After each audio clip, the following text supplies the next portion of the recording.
He never saw it coming, but the dog did. Hello everyone. Before we begin today's story, I have a small favor to ask. Please hit subscribe and turn on the notification bell so you never miss our channel's new videos. It's quick, free, and the best way to support us in bringing you more dramatic stories. Your support means the world to us. Where are you watching from? Drop your city or country in the comments below. Thank you very much.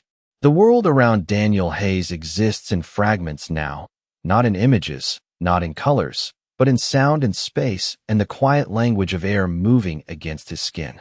On that cold October morning in a small town just outside Boise, Idaho, the wind carries the scent of dry leaves and distant wood smoke, brushing gently across his face as he stands at the edge of a crosswalk, his cane tapping lightly against the pavement in a steady rhythm. One tap, pause, one tap, pause, measuring a world he can no longer see. Traffic hums somewhere ahead, engines idling, tires whispering across asphalt, a distant truck rumbling low like thunder rolling across an empty field. He listens carefully, head slightly tilted, the way people do when they are searching for something just out of reach, because for Daniel, everything is just out of reach now. Once, he moved with certainty, with purpose, boots striking ground in perfect cadence, a United States Marine who could read a room, scan a horizon, and trust his instincts without hesitation. But that was before the blast, before the light vanished in a single breath, before silence replaced vision. Now, every step is a negotiation with the unknown. The pedestrian signal clicks somewhere to his left, a faint mechanical chirp that means it's time to cross, but Daniel doesn't move. Something feels off. The air shifts, just slightly, like a held breath that hasn't been released. A truck engine revs louder than it should, closer than expected, and for a brief second, the world tightens around him. His grip on the cane stiffens. He takes a step forward anyway, and that's when it happens.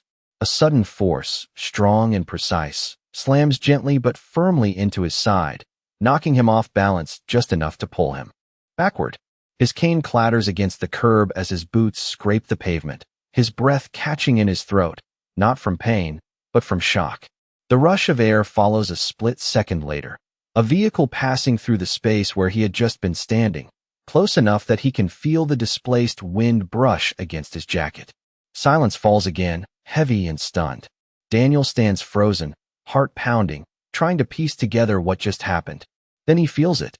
A presence. Warm. Solid. Breathing. Right beside him. The faint rustle of fur.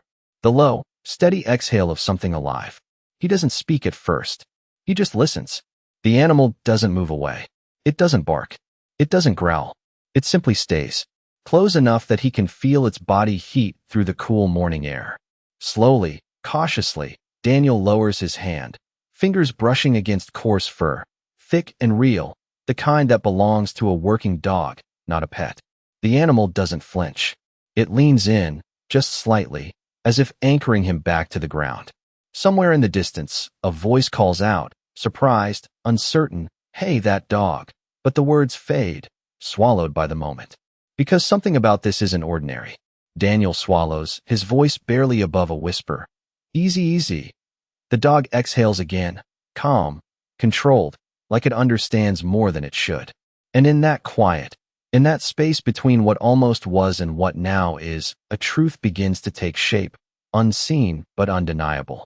Daniel Hayes didn't see the danger, but the dog did. And that was only the beginning. The dog does not leave. Even after the sound of the passing truck fades into the distance, even after the murmurs of bystanders return to their ordinary rhythm, it remains beside him, steady as a shadow that refuses to drift. Daniel Hayes stands still for a moment longer, his breathing slowly evening out, his pulse settling from the sharp edge of what could have been. His hand is still resting against the dog's fur, feeling the quiet rise and fall beneath his palm, a living presence grounded in calm control. You pulled me back," he says softly, not expecting an answer, but needing to say it anyway. The dog exhales again, a low, controlled breath, neither anxious nor demanding, just present. A voice approaches from his right, cautious, uncertain. "Sir, are you okay?" It is a woman, middle-aged by the tone, her steps careful as she closes the distance. Daniel nods slightly, though the gesture is more for himself than for her. "I think so," he replies. Something stopped me. There is a pause. Then the woman answers, quieter now, almost confused. That dog. He came out of nowhere. I have never seen him do that before. Daniel tilts his head slightly. You know him? Not really, she admits. He has been around the shelter down the street. Big German Shepherd. People say he is difficult. She hesitates before finishing the word. Dangerous. The word lingers in the air like a cold draft. Dangerous. Daniel lets his hand move slowly along the dog's neck, feeling the thickness of the coat, the strength beneath it, the quiet discipline in the way the animal holds itself. This is not chaos. This is not unpredictability. This is something else entirely. Does not feel dangerous, Daniel says under his breath. The dog shifts slightly closer, pressing just enough to be noticed, as if acknowledging the statement without needing to prove it. A leash jingles faintly in the distance, followed by hurried footsteps. Another voice, younger, breath slightly out of rhythm, calls out, Rex. There you are. The dog's ears twitch at the name, but it does not move away. The footsteps approach quickly, gravel crunching beneath sneakers. I am so sorry, the younger voice says, now closer, carrying both relief and concern. He slipped out when we were moving him between enclosures. He does not usually. The sentence trails off as the person takes in the scene. Daniel turns his head slightly toward the voice. His name is Rex. Yes, sir, the young man replies. Retired police K9. He has been with us for a few months now. We are trying to find placement, but... He stops again, searching for the right words. Daniel finishes it for him. But people are afraid. The young man exhales quietly. Yes, sir. Rex finally shifts, just a fraction, but instead of stepping away, he moves in front of Daniel, positioning himself between the man and the open street, body angled, alert but not tense. It is not a threat. It is a barrier. A line drawn with instinct, not aggression. Daniel feels it immediately, the subtle change in the air, the way the dog's presence redirects the space around him. For the first time in a long while, Daniel does not feel exposed. He feels guarded. He knew, Daniel says quietly. Before I did. The young man hesitates. He has good instincts, he offers carefully. Sometimes better than we understand. Daniel nods slowly, absorbing that. The world he lives in now is built on fragments, on trust placed in things he cannot see. Sound, memory, and now something else. Something breathing beside him. Can I ask you something? Daniel says after a moment. Of course. Has anyone ever given him a chance? Silence answers first. Then, softly, not really. Rex remains still, unwavering, as if he already knows what comes next, as if this moment, this quiet intersection between two broken paths, is not an accident at all, but the beginning of something neither of them expected, and neither of them will walk away from unchanged. The young man reaches for the leash, but he does not pull it. Not yet. Something in the air feels different now, as if even he understands that forcing this moment would break something fragile that has just begun to form. Rex stands still, positioned at Daniel's side, his body angled slightly forward, ears alert to every passing sound, every shift in the wind, every distant footstep that might matter. Daniel notices it too, not with his eyes, but with the quiet awareness that has replaced them. The way the dog breathes, the way he does not fidget, the way he listens. It is not the behavior of something unpredictable.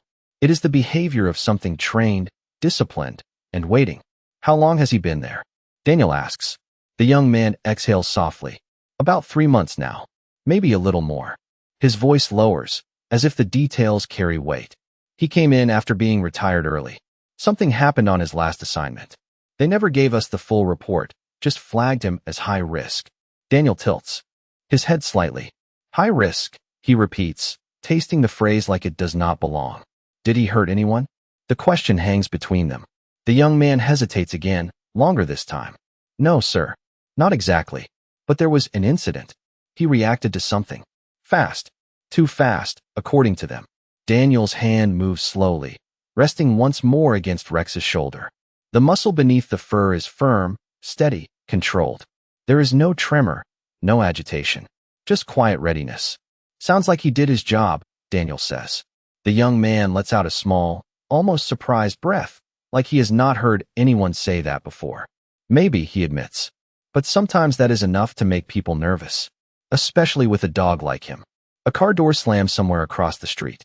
Rex's head turns instantly toward the sound, body shifting just enough to track it, then settling again when no threat follows. It is precise, efficient, controlled. Daniel feels it through the air, through the subtle change in space, and something inside him tightens, not with fear, but with recognition. He has felt that kind of awareness before. On patrol, in silence, when everything depended on noticing what others missed. He is not the problem, Daniel says quietly. He is just not understood. The young man does not respond right away. When he does, his voice is softer. That is what my supervisor says too. But finding someone willing to take that chance, he trails off. Daniel nods slowly. He understands that kind of silence. It is the same silence that followed him home from the war. The kind that makes people look away, unsure what to say, unsure what they are seeing. A man who used to be something, and is now something else. Rex shifts again, this time stepping closer until his side brushes lightly against Daniel's leg. It is not accidental. It is deliberate. A point of contact. A signal. Daniel lets out a slow breath, feeling the warmth through the fabric of his jeans, grounding him in a way he has not felt in a long time. What happens to him if no one takes him? Daniel asks. The young man swallows. We keep trying. Training refreshers. Evaluations. But shelters are not built for dogs like him. Not long term. The words are careful, but the meaning is clear. Time is not on Rex's side. Daniel's grip tightens slightly around the handle of his cane, then relaxes. He stands there for a moment, listening to the world move around him, cars passing, leaves shifting, distant voices blending into a quiet hum. And right beside him, steady and unwavering, is a dog the world has already decided it cannot trust. I was told once, Daniel says slowly, that losing your sight means learning to trust things you cannot prove. He pauses, then adds, softer now, maybe that goes both ways. The young man watches him, uncertain. Sir. Daniel turns his face slightly toward where he hears the man standing, his expression calm, but something deeper has settled into his voice. Something that sounds a lot like decision. Walk me to that shelter, he says. Rex does not move ahead. He does not pull. He simply adjusts his position, aligning himself beside Daniel as if the path has already been chosen. As if, somehow, he has been waiting for this exact moment all along. The walk to the shelter is not long, but to Daniel it feels like crossing into something unknown, each step measured not only by the tapping of his cane, but by the quiet presence moving beside him, steady, patient, never pulling, never rushing, just there. Rex walks close enough that their paths almost touch, adjusting his pace without command, matching Daniel's rhythm as if it has always been his to follow. The young man leads them along the sidewalk, gravel crunching softly underfoot as they leave the street behind and approach a low building set back from the road. The air shifts again, carrying new scents, disinfectant, metal, faint traces of animals layered over time. To most people, it would smell like a shelter. To Daniel, it feels like a place where things are waiting, not all of them hopeful. A gate creaks open, hinges complaining softly, followed by the echo of barking somewhere deeper inside, sharp, uneven, voices of dogs that have not yet learned silence. Rex does not respond. His ears flick once, catching the sound, then settle. His focus remains forward, anchored to Daniel, as if the noise does not belong to him. This way, the young man says gently, guiding Daniel toward the entrance.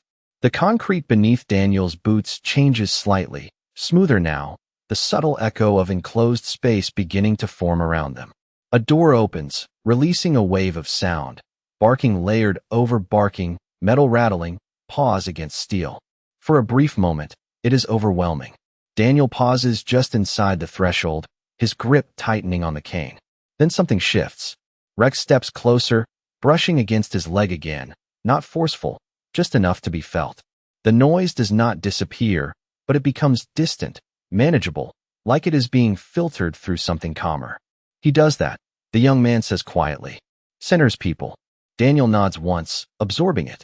Feels like it, he replies. They move deeper into the building, the sounds separating into individual patterns now, different tones, different energies, some anxious, some curious, some simply tired. A woman's voice greets them from across the room, firm but not unkind. You found him. Her footsteps approach, measured and confident. I was wondering how long it would take before he slipped out again. There is a pause as she takes in Daniel. And you must be the reason he did not run. Daniel offers a faint smile. I think it might be the other way around. The woman lets out a soft breath that could almost be a laugh. That sounds like Rex. She stops a few feet away, and Daniel can feel her attention shift between him and the dog, evaluating, reading something beneath the surface. I am Laura Mitchell, she says. I manage this facility. Daniel Hayes, he replies. Former Marine. There is a subtle change in her tone, a recognition, not of rank, but of weight. Thank you for your service, she says simply. Daniel inclines his head, then gestures slightly toward Rex. They told me he is difficult. Laura exhales slowly. They told you the safe version, she replies. The truth is, he is not broken. He just does not tolerate mistakes. Daniel's brow tightens slightly. Mistakes. Hesitation. Uncertainty. People who do not know what they are asking from him. She pauses, then adds more. Quietly. He was trained to make decisions when lives depended on it. That does not just go away because someone writes the word retired on a file. Rex shifts again, sitting now at Daniel's side without being told, posture straight, alert but calm, as if he understands every word spoken about him and chooses not to interrupt. Daniel lowers his hand, resting it lightly against the dog's head. He pulled me out of the street, he says. Laura is silent for a moment. That sounds like him too. The room settles into a quieter rhythm, the barking still present but less urgent, as if even the other dogs sense something different unfolding here. Daniel takes a slow breath, letting the sounds, the sense, the presence of the dog beside him settle into place. For the first time since he lost his sight, the world does not feel like something he has to fight through. It feels navigable, not because he understands it, but because something else does.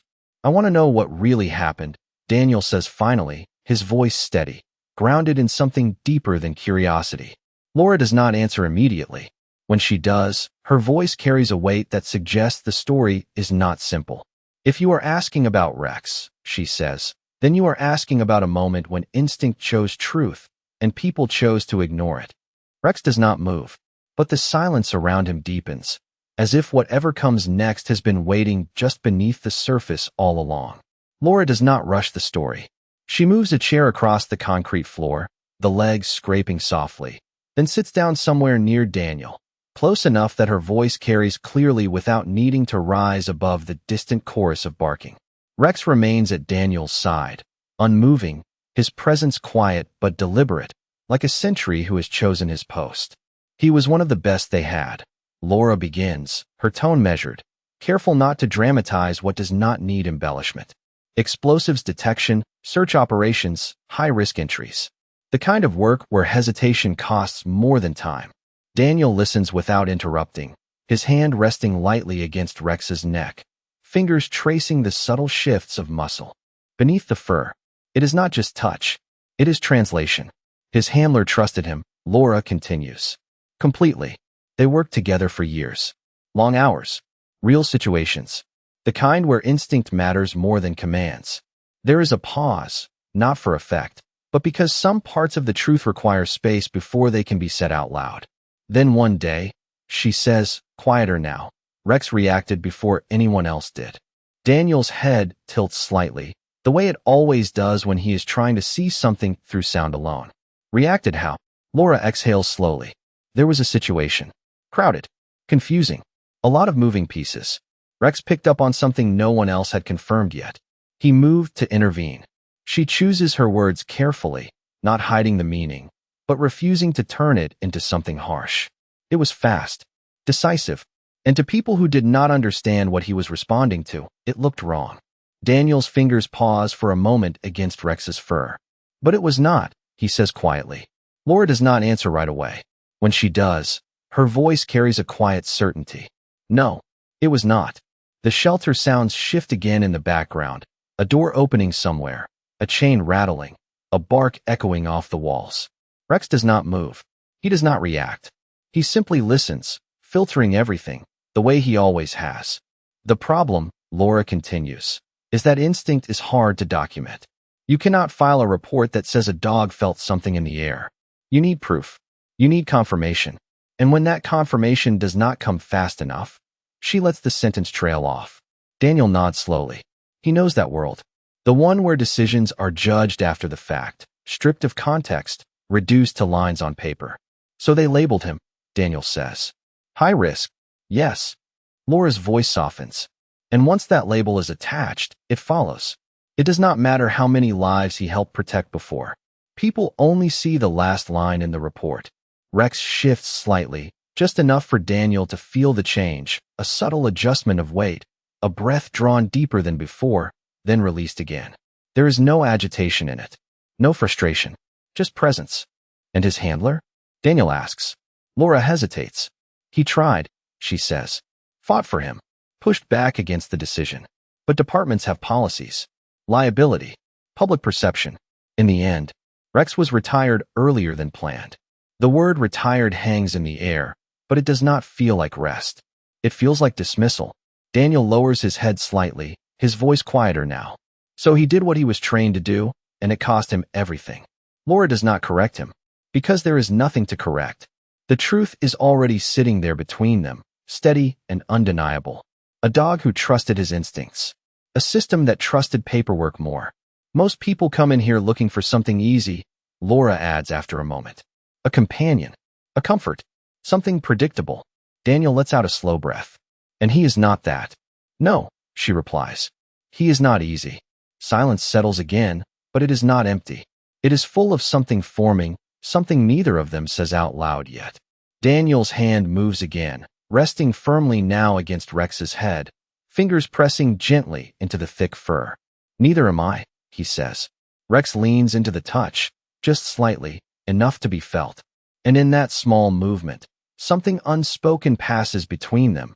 Not agreement, not yet, but recognition. Two lives shaped by decisions others did not understand. Two paths redirected by moments no one else fully saw. Laura hears it in the silence, even if she cannot define it. If you are thinking about this, she says carefully, you should know it will not be simple. Daniel nods once. Nothing worth trusting ever is. And for the first time since the conversation began, Rex's tail moves, not a full wag, not excitement, but a single, slow motion, like the quiet turning of something that has been waiting for a long time, finally beginning to shift. Daniel does not answer immediately. The room feels different now, not louder, not quieter, but heavier, as if every word that has been spoken has settled into the air around him. His fingers remain resting against Rex, and for a long moment, he does nothing but feel. The steady warmth, the controlled breathing, the absence of fear. It is strange how quickly the human body learns to recognize safety, even when the mind is still catching up. What would it take? Daniel finally asks, his voice calm, but grounded in something deeper than curiosity. Laura shifts slightly in her chair. For him to leave here, she clarifies. Daniel nods once. Yes. There is a pause, not because the answer is complicated, but because the weight of it matters. It would take someone willing to accept responsibility, she says. Not just legally, emotionally, practically. He is not a first-time dog. He will test you, not out of defiance, but because he needs to know you are steady. Daniel lets out a slow breath. I have been tested before. Laura does not argue with that. Instead, she continues, you would need to go through evaluation, basic handling, time with him in controlled environments. We would watch how you respond to each other. She hesitates, then adds, and you would need to understand that he might not trust you right away. Daniel's hand moves slightly, fingers brushing along the side of Rex's neck. He already pulled me out of the street, he says quietly. That counts for something. Laura's tone softens. It does. A faint metallic clink echoes from somewhere down the hallway, followed by a door opening and closing. The building settles again into its rhythm, but Daniel's focus remains fixed on the presence beside him. He shifts his stance slightly, turning just enough to face Rex more directly, even if he cannot see him. Rex, he says, speaking the name with care, as if testing how it feels in his mouth. The dog's ears flick. A subtle change. Not dramatic, but undeniable. Recognition. Daniel lowers his hand, then slowly lifts it again, this time hovering just above the dog's head before gently resting it there. There is a moment, brief but important, where Rex does not move, does not lean in, does not pull away. He simply exists within the touch, evaluating, the same way he has been trained to evaluate everything. Then, almost imperceptibly, he relaxes. Not fully, not completely, but enough. Enough to allow the contact to become something shared instead of tolerated. I do not need easy, Daniel says after a moment. I need real. Laura exhales softly, as if that answer confirms something she already suspected. Then you should spend time with him, she says. Not here. Not in the kennel area. Outside. Quiet space. Let him decide what you are.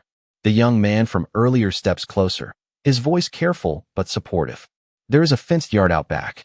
We use it for evaluations. Daniel nods. Take us there.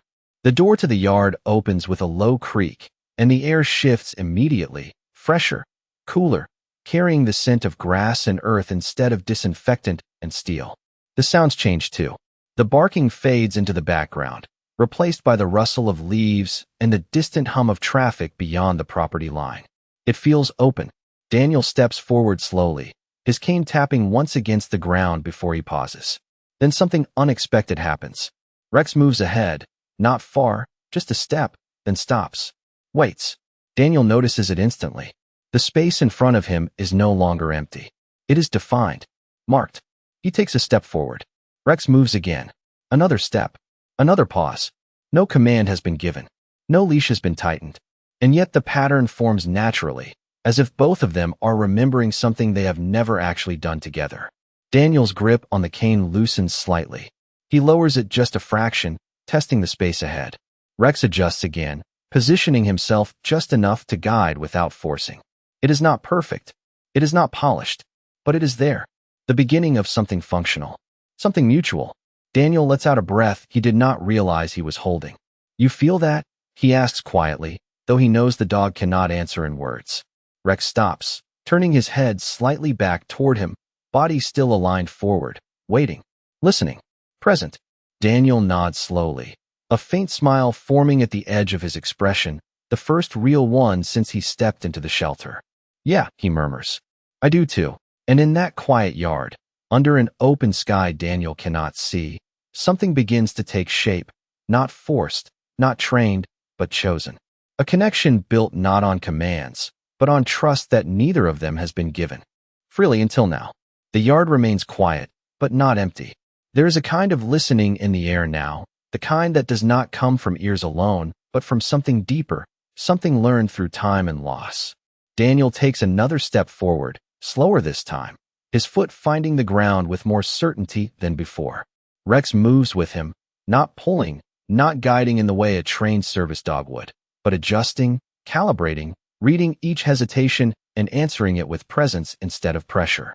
It is not obedience. It is awareness. Daniel pauses near the center of the yard, the faint crunch of gravel beneath his boots giving way to softer ground. He lowers his cane completely now, letting it rest lightly against his leg. For the first time in a long while, he is not relying on it as his only connection to the world ahead. You are not guessing, are you? He says quietly, his voice carrying just enough to reach the dog. Rex does not move immediately.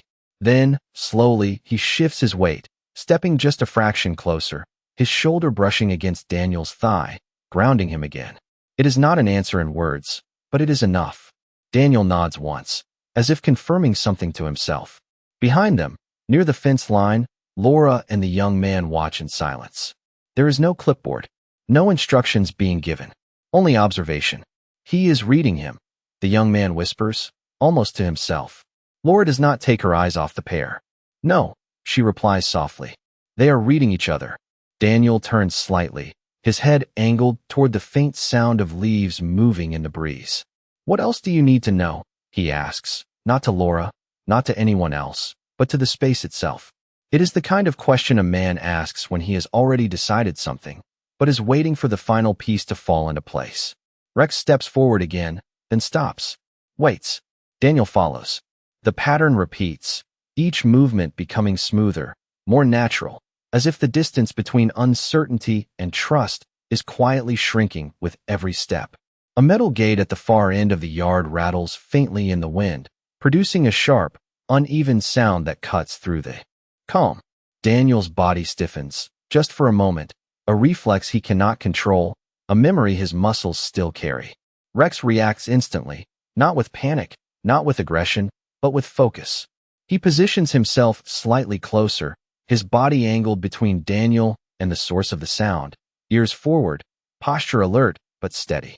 The reaction is immediate, precise, controlled. Daniel feels it. The shift in space. The quiet barrier formed without being asked. His breath steadies again. "You heard that before I did," Daniel murmurs. Rex exhales slowly, his stance relaxing once the sound fades into nothing more than background noise. He does not hold tension longer than necessary. He does not escalate what does not require escalation. He simply returns to stillness. Laura watches this closely, her expression unreadable but intent. "That is what they flagged," she says under her breath. "Not the reaction, the timing of it." The young man glances at her. He moved before anyone else noticed. Laura nods. "Exactly." Out in the yard, Daniel reaches forward slowly, his hand finding Rex's head again, fingers settling into the fur with more confidence this time. There is no hesitation now. No testing. Just contact. "They were afraid of that," Daniel says quietly. Not because it was wrong, but because they could not control it. Rex leans into the touch, just enough to acknowledge it, then shifts his stance again, aligning himself beside Daniel as if waiting for the next instruction, even though none has been given.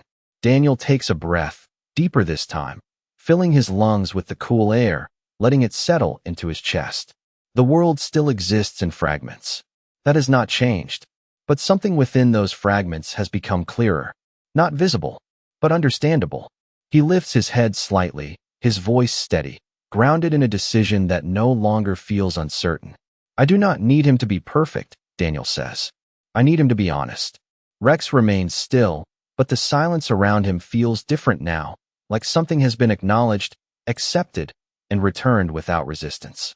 Laura steps forward slightly, her boots pressing into the gravel. "Then you should know," she says carefully, "that honesty goes both ways with a dog like him." Daniel nods once. "Good," he replies. "So does trust." And as the wind moves gently through the yard, carrying the scent of earth and quiet possibility, Rex takes one small step forward, then stops, waiting again, not leading, not following, but choosing to stand exactly where Daniel needs him to be. Not as a command, not as a task, but as a promise that is just beginning to take shape. The moment settles into something quieter, but deeper, like the world itself has stepped back to watch what happens next. Daniel stands still in the center of the yard, his breathing slow, and even now, his posture no longer guarded but grounded. Rex remains beside him, not shifting, not fidgeting, simply present in a way that feels intentional, as if every second of stillness carries meaning. For a long time, neither of them moves. And yet, everything is moving. "All right," Daniel says finally, his voice low but certain, the kind of certainty that does not come from sight, but from something that cannot be easily explained. "Let us try something real." He takes a step forward without waiting this time, not testing, not hesitating. Rex responds instantly, stepping ahead just enough to define the space, then stopping again, allowing Daniel to close the distance on his own terms. The rhythm returns, but it is no longer uncertain. It is deliberate, measured, shared. Daniel's cane remains at his side, and used, as if he is choosing, for this moment, to trust something else entirely. Near the fence, Laura watches with arms loosely crossed, her expression thoughtful, but there is something softer in her eyes now, something that looks less like evaluation and more like quiet recognition. "He is adapting faster than I expected," the young man whispers. Laura shakes her head slightly. "No," she replies. "He is remembering what it feels like to be needed." The wind picks up briefly, brushing through the yard, carrying with it the faint scent of rain that has not yet arrived. Somewhere in the distance, a siren echoes, low and far away, rising and falling in a pattern that would go unnoticed by most. Rex notices. His ears shift. His body aligns slightly, attention drawn toward the sound. Daniel feels it immediately, the subtle change in posture, the tension that is not fear, but awareness. "What is it?" Daniel asks quietly. Rex does not move forward. He does not pull. He simply stands, listening, calculating, holding that moment of awareness until the sound fades back into distance. Only then does he relax again, returning to stillness as if nothing had happened. Daniel nods slowly. You do not react to everything, he murmurs. Only what matters. Rex exhales softly, a slow release that feels almost like agreement. Daniel shifts his weight, then turns slightly, testing a different direction without warning. It is not a straight path now. It is a choice. Rex adjusts instantly, repositioning himself without confusion, stepping into alignment with the new direction, then pausing again, allowing Daniel to follow. There is no command, no leash guiding the motion, just instinct meeting instinct, trust meeting trust. Step by step, the yard becomes smaller, not because the space has changed, but because Daniel is no longer measuring it with uncertainty. He is moving through it, with purpose, with something that feels dangerously close to confidence. Laura takes a slow breath, her voice quiet when she finally speaks. Do you feel that? She calls out gently. Daniel does not stop walking, but he answers. Yes. That is not training, she says. That is choice.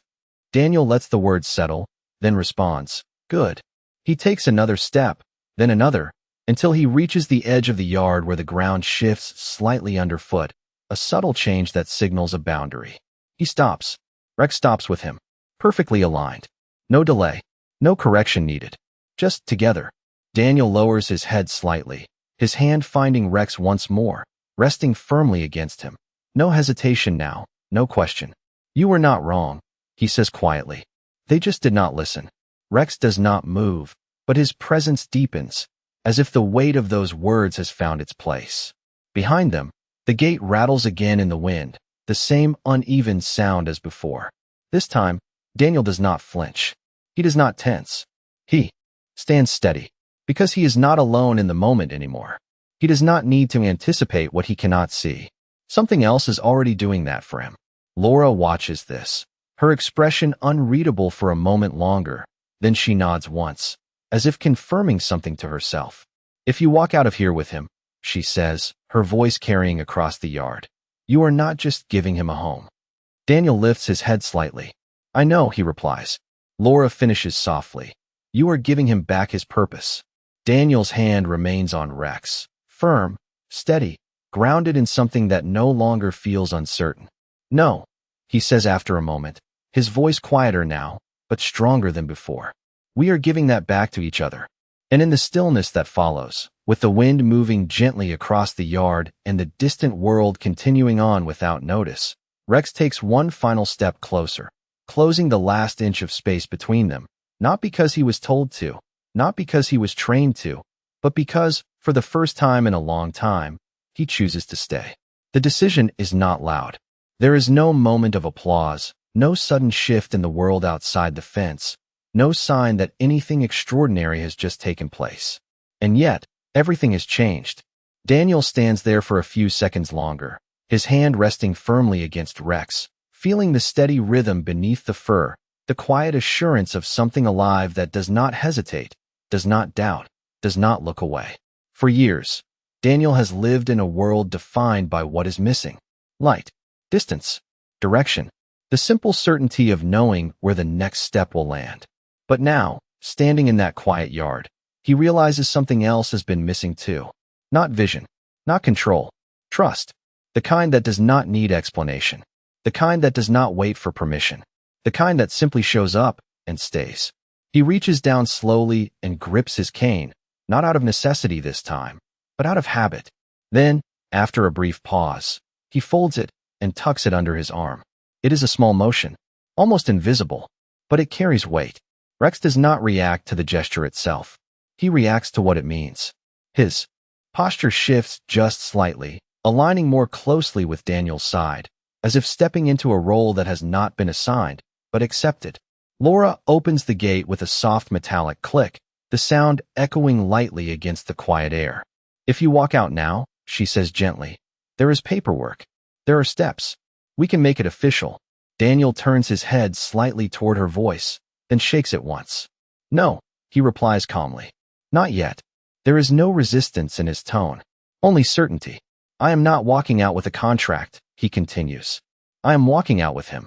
Laura watches him for a moment, then nods slowly.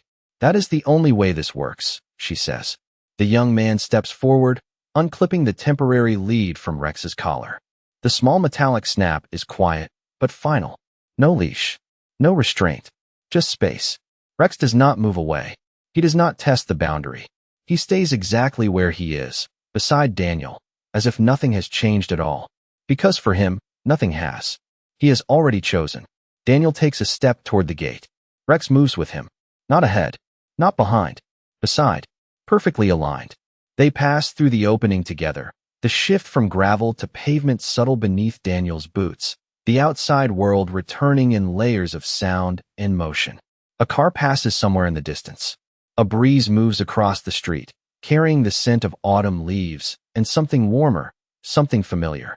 Life continues. But Daniel no longer feels like he is standing outside of it. He feels part of it again.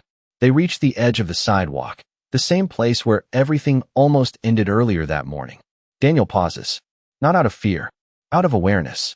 Rex stops with him, his body steady, ears alert, reading the space ahead without urgency. Daniel inhales slowly, the air filling his lungs, grounding him in the present. All right, he says quietly. This time, when he steps forward, there is no hesitation. Rex moves just enough to guide, then waits, allowing Daniel to follow the path with a confidence that is still new, but no longer fragile. The rhythm forms again. Step, pause, step, but it is smoother now. Natural, shared.